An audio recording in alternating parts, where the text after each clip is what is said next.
जगमग करती एक ज्योति परम धाम से आई।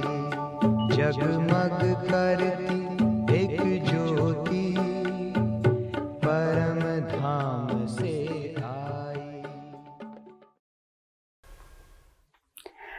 ओम शांति।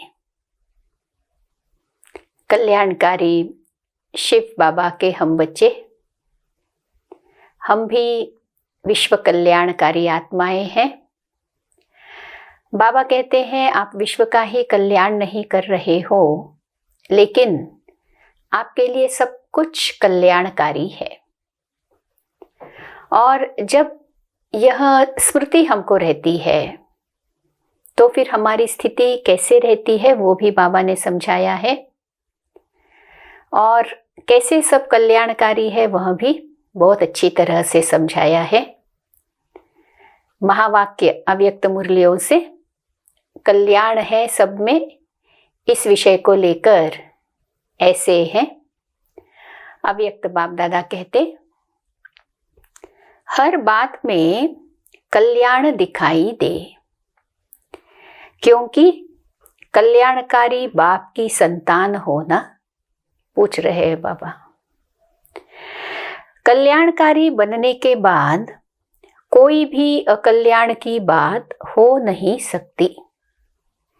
कल्याणकारी आपका प्रोफेशन ही है, आपका कर्तव्य है, आपकी वृत्ति है, सब कुछ कल्याणकारी।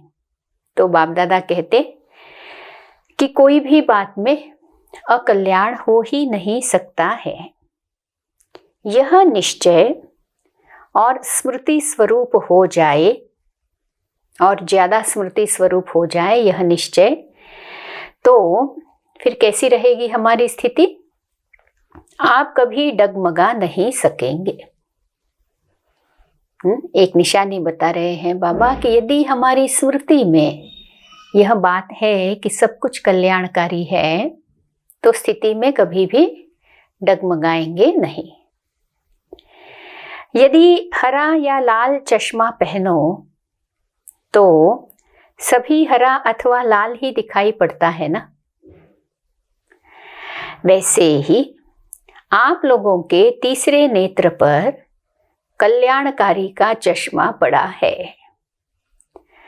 तीसरा नेत्र है ही कल्याणकारी, उसमें अकल्याण दिखाई पड़े यह हो नहीं सकता। तीसरे नेत्र पर चश्मा ही कल्याणकारी का है, इसलिए अकल्याण की बात नहीं कहते बाप दादा। जिसको अज्ञानी लोग अकल्याण समझते हैं, लेकिन आपका उस अकल्याण में ही कल्याण समाया हुआ है। एग्जाम्पल, जैसे लोग विनाश को अकल्याण समझते हैं, लेकिन आप समझते हो कि इससे ही गति सदगति के गेट्स खुलेंगे।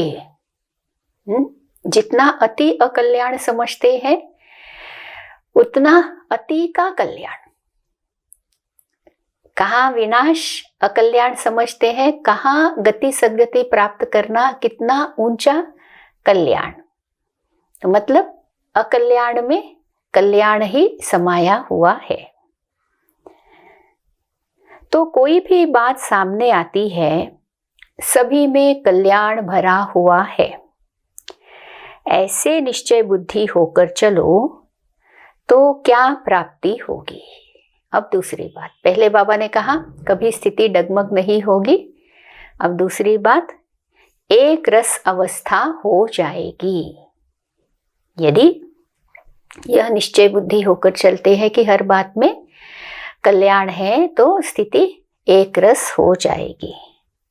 किसी भी बात में रुकना नहीं चाहिए। जो रुकते हैं वे कमजोर होते हैं। महावीर कभी नहीं रुकते। ऐसे नहीं विघ्न आए और रुक जाए, नहीं बाबा कहते कल्याण समझकर हमको आगे बढ़ते जाना है। बाबा कहते कि आपका तीसरा नेत्र अर्थात कल्याणकारी नेत्र है ना, उसमें अकल्याण हो ही नहीं सकता। हर बात में तुम्हारा कल्याण ही है। अगर यह बात हरेक की बुद्धि में रहे तो क्या हो जाएगा? सभी की एक रस अवस्था हो जाएगी। ओम शांति।